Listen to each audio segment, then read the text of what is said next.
ಎಕ್ಕದ ಗಿಡ. ಈ ಗಿಡದ ಎಲೆಗಳು ಬಹಳ ವಿಶೇಷ ಅಡಗಿದೆ. ಒಂದು ರೀತಿಯಾಗಿ ನೋಡುವುದಾದರೆ ಆಲದ ಮರ ಎಲೆ ರೀತಿಯಾಗಿ ಹೋಲುತ್ತದೆ.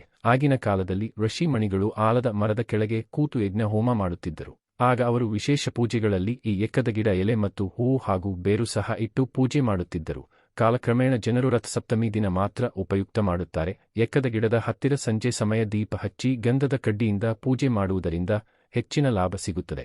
ಎಕ್ಕದ ಎಲೆ ಹಾಗೂ ಹೂ ನೀವು ಕಂಡಾಗ ಎರಡನ್ನೂ ಕಿತ್ತು ನಿಮ್ಮ ಬ್ಯಾಗ್ ಅಥವಾ ಜೋಬಿನಲ್ಲಿ ಇಟ್ಟುಕೊಳ್ಳಿ. ಹೋಗುವ ಕೆಲಸ ಯಾವುದೇ ಇರಲಿ ವಿಜಯ ಗಳಿಸಬಹುದು. ಸಂಜೆ ಇದರಿಂದ ದೃಷ್ಟಿ ತೆಗೆದು 3 ದಾರಿ ಹಾಕಿ ಮನೆಗೆ ಹೋಗಿ ಕೈ ಕಾಲುಗಳನ್ನು ಶುದ್ಧ ಮಾಡಿಕೊಳ್ಳಿ.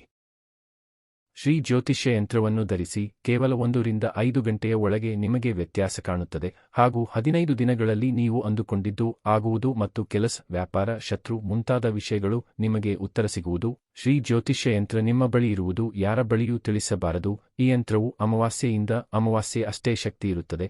ನಿಮ್ಮಲ್ಲಿರುವ ಹಳೆಯ ಯಂತ್ರವನ್ನು ಎಕ್ಕದ ಗಿಡ ಅಥವಾ ಅರಳಿ ಮರ, ಬೇರೆ ಯಾವುದೇ ಮರ ಇದ್ದರೂ ಮಣ್ಣಿನಲ್ಲಿ ಹಳ್ಳ ಮಾಡಿ ಮುಚ್ಚಬೇಕು.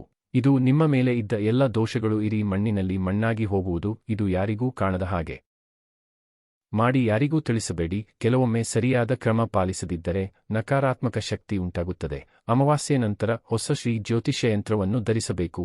ಪ್ರತಿ ಅಮಾವಾಸ್ಯೆ ಮತ್ತು ಹುಣ್ಣಿಮೆಯಂದು ಯಂತ್ರಗಳನ್ನು ಹೋಮ ಮಾಡಿ ಸಿದ್ಧಿ ಮಾಡಿಕೊಡಲಾಗುತ್ತದೆ. ನಿಮ್ಮ ಮನೆಯ ವಿಳಾಸಕ್ಕೆ ಅಂಚೆ ಮೂಲಕ ತಲುಪಿಸುತ್ತೇವೆ. ನಮ್ಮಲ್ಲಿ ಬಹಳ ಜನರು ಶ್ರೀ ಜ್ಯೋತಿಷ್ಯ ಯಂತ್ರವನ್ನು ಧರಿಸಿ ಉಪಯೋಗವನ್ನು ಪಡೆಯುತ್ತಿದ್ದಾರೆ. ಹಿಂದೆ ಆರ್ಡರ್ ಮಾಡಿ.